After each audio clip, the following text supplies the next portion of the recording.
В День Конституции спортсмены, которые выступят на турнире на Кубок президента России по тяжелой атлетике, отдали дань памяти первому президенту республики. Они возложили цветы к мемориальной плите Ахмата Хаджи Кадырова. Среди них как участники чемпионата, так и официальные лица. Это министр спорта Хас Магомед Хизриев и президент Федерации тяжелой атлетики Чечни Магомед Кадыров.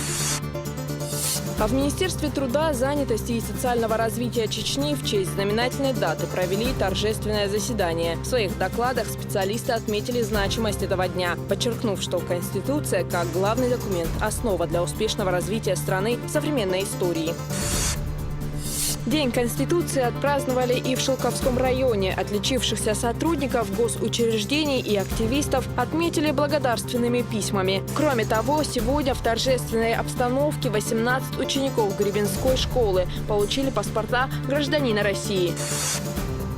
Торжества, приуроченные ко Дню Конституции, прошли и в Шатойском районе. Глава администрации Шадид Чебагаев отметил, что соблюдение конституционных прав – основа государственности. В нашем регионе гарантом Конституции является Рамзан Кадыров. Чеченская республика – неотъемлемая часть России и находится в ее правовом поле.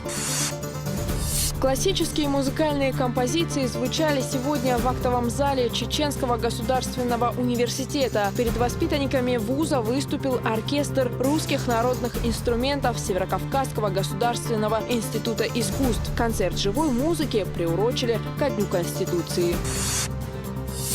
А в Шали День Конституции отметили спортивными состязаниями. Около 100 спортсменов выступили на открытом турнире по вольной борьбе. Соревнования были приурочены к памяти заслуженного тренера Чеченской республики Денельбека Шалдаева. Звание чемпиона оспаривали в 6 весовых категориях.